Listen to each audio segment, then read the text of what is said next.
दोस्तों आप सभी का स्वागत है।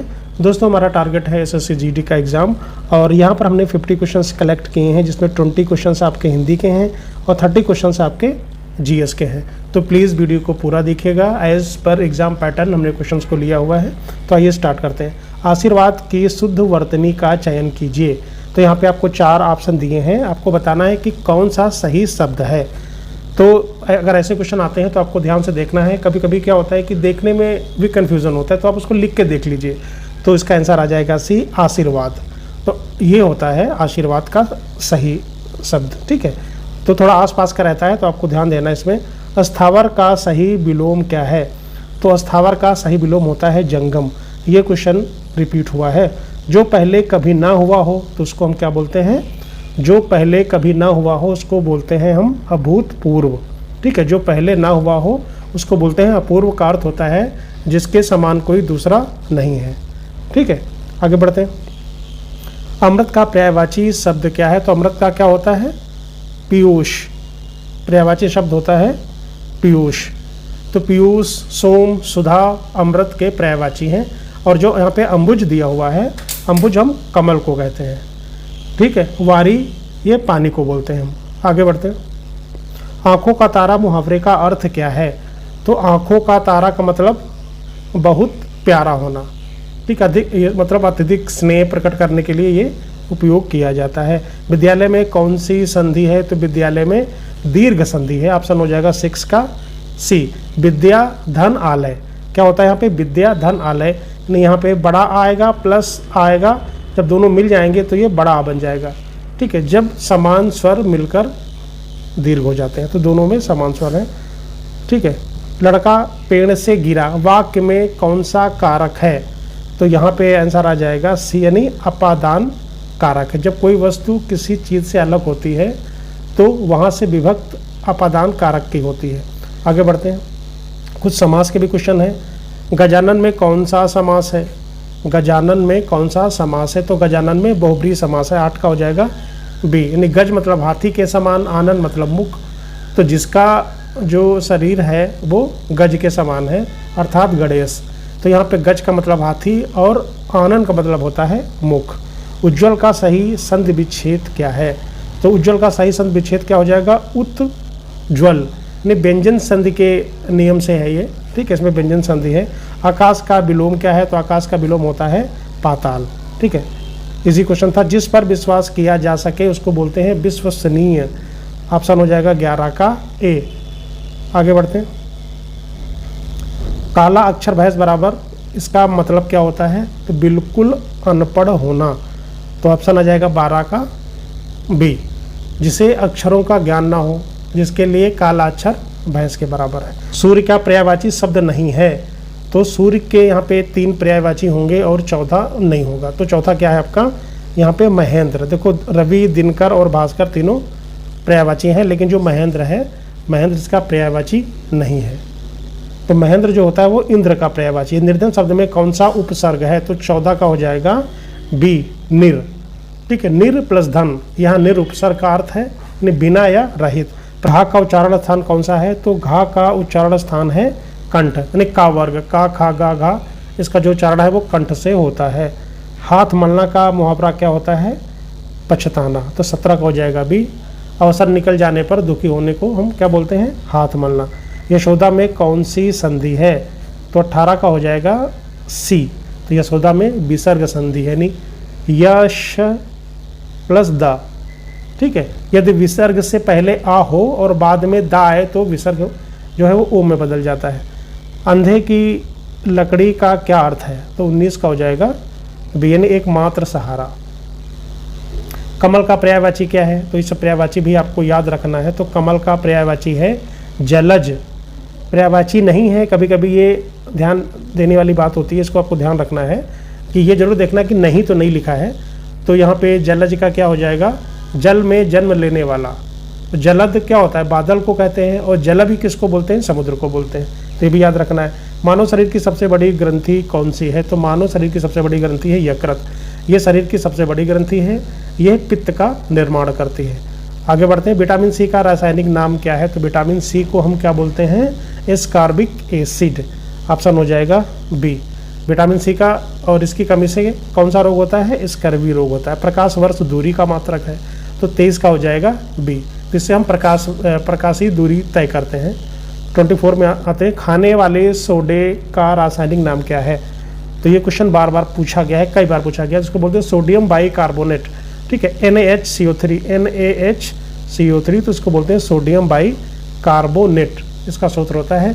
इसे मीठा सोडा भी कहते हैं। ठीक है, सोडियम कार्बोनेट को हम धामन सोडा कहते हैं।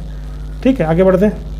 स्वस्थ मानव शरीर का रक्त का जो pH होता है वो 7.4 होता है, 7.4 होता है। मानव रक्त थोड़ा क्षारीय होता है। कोशिका का शक्ति केंद्र किसे कहा जाता है, तो किसको बोलते हैं हम, 26 का आ जाएगा सी, माइटोकॉन्ड्रिया को कहा जाता है। 26 का आ जाएगा सी, माइटोकॉन्ड्रिया। ये कोश की श्वसन ऊर्जा यानी ATP द्वारा बनती है, इसलिए इसे हम पावर हाउस बोलते हैं। न्यूटन के गति के प्रथम नियम को और क्या कहा जाता है, तो उसको हम जड़त्व का नियम कहते हैं।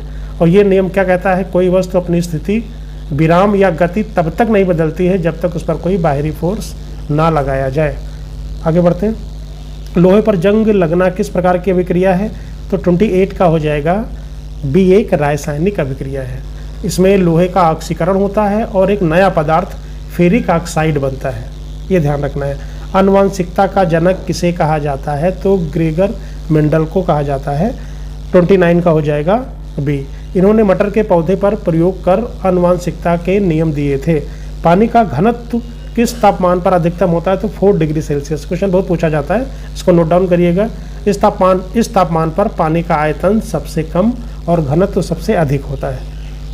पीतल किन दो धातुओं का मिश्रण है, जो पीतल है तांबा प्लस जस्ता, तांबा प्लस जस्ता यानी कॉपर Cu प्लस Zn का मिश्रण होता है। रक्त का थक्का जमने में कौन सा विटामिन सहायक होता है, तो विटामिन के सहायक होता है। ठीक है, आगे बढ़ते हैं। वायु में धुन की चाल कितनी होती है, तो 332 मीटर पर सेकेंड होती है। अणु बम किस सिद्धांत पर कार्य करता है, तो ये नाभिकीय विखंडन पर कार्य करता है। और हाइड्रोजन बम नाभिकीय संलयन पर कार्य करता है। ठीक है, तो परमाणु बम में से भारी नाभिक जैसे यूरेनियम टूटकर ऊर्जा मुक्त करते हैं। तो 35 पे आते हैं। फलों को कृत्रिम रूप से पकाने के लिए किस गैस का उपयोग किया जाता है, तो एसिटिलीन गैस का प्रयोग किया जाता है, एसिटिलीन गैस का प्रयोग किया जाता है। और इसे हम कैल्शियम कार्बाइड से इसको बनाया जाता है। प्राकृतिक रूप से फल एथिलीन से पकते हैं। भारत की सबसे लंबी स्थलीय सीमा किस देश के साथ लगती है, तो सबसे लंबी जो सीमा है ऑप्शन के हिसाब से वो बांग्लादेश से लगती है। और कितनी किलोमीटर है, 4096.7 किलोमीटर अप्रॉक्स।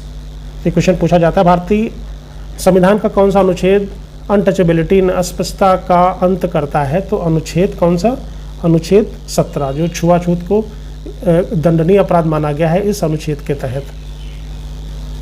मैकमोहन रेखा भारत और किस देश के बीच की सीमा रेखा है, तो मैकमोहन रेखा भारत और चाइना के बीच की है। और ये सीमा कब खींची गई थी, 1914 में निर्धारित की गई थी मैकमोहन रेखा। पंचायती राज व्यवस्था सर्वप्रथम 1959 में कहाँ पर लागू की गई थी, तो ये भी क्वेश्चन खूब पूछा जाता है। ये नागौर राजस्थान में। ये 2 अक्टूबर 1959 में पंडित नेहरू ने यहाँ पंचायती राज की शुरुआत की थी, तो 2 अक्टूबर 1959। भारत और श्रीलंका को अलग करने वाला जल डमरू कौन सा है, तो 40 का आंसर आ जाएगा पाक जल संधि, जिसको हम बोलते हैं। ये भारत में तमिलनाडु और श्रीलंका के बीच की समुद्री जल मार्ग है। तो पाक जल डमरू जो है वो भारत और श्रीलंका, भारत में तमिलनाडु और श्रीलंका के बीच में। नीति आयोग का जो पदेनाध्यक्ष होता है वो कौन होता है, प्रधानमंत्री होता है। संविधान सभा ने भारतीय संविधान को कब अंगीकृत किया था, तो कब किया था, 42 का हो जाएगा सी, 26 नवंबर 1949 को ये इस दिन बनकर तैयार हुआ और अंगीकृत किया गया। और 26 नवंबर 1950 को ये लागू हुआ था। सार्क संगठन का मुख्यालय कहाँ है, तो सार्क संगठन का मुख्यालय है काठमांडू में।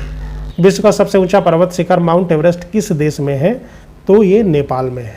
माउंट एवरेस्ट नेपाल और चीन की सीमा पर है और इस पर इसका मुख्य भाग नेपाल में है। वहाँ इसको सागर माथा के नाम से भी जाना जाता है।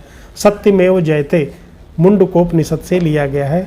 ऐसे क्वेश्चन बहुत पूछे जाते हैं, बार बार ऐसे क्वेश्चन रिपीट होते हैं। बेसिक क्वेश्चन ये हैं जो रिपीट होते हैं। तो भारत का राष्ट्रीय आदर्श वाक्य भी यहीं से लिया गया है। क्षेत्रफल की दृष्टि से भारत का सबसे बड़ा पड़ोसी देश कौन सा है, तो क्षेत्रफल की दृष्टि से सबसे बड़ा पड़ोसी देश होगा चाइना। ठीक है, आगे भारतीय संविधान में मौलिक अधिकार किस देश के संविधान से लिए गए हैं? तो मौलिक अधिकार अमेरिका से लिए गए हैं। तो भारतीय संविधान में मौलिक अधिकार का जो अनुच्छेद है वो 12 से 35 है, ये अमेरिका से लिए गए हैं। मौलिक अधिकार अमेरिका से और मौलिक कर्तव्य रूस से लिए गए हैं। सिंधु घाटी सभ्यता का पत्तन नगर लोथल कहाँ स्थित है? जो लोथल है, जो एक सिंधु घाटी सभ्यता का एक स्थल है, नहीं जो बंदरगाह था, वो कहाँ पे है? तो 48 का आ जाएगा सी, गुजरात में। ये सिंधु घाटी सभ्यता का प्रमुख बंदरगाह था। 49 पे आते हैं, राज्यसभा का सदस्य निर्वाचित होने के लिए न्यूनतम आयु कितनी होनी चाहिए? तो बेसिक क्वेश्चन है लेकिन गलत हो जाता है।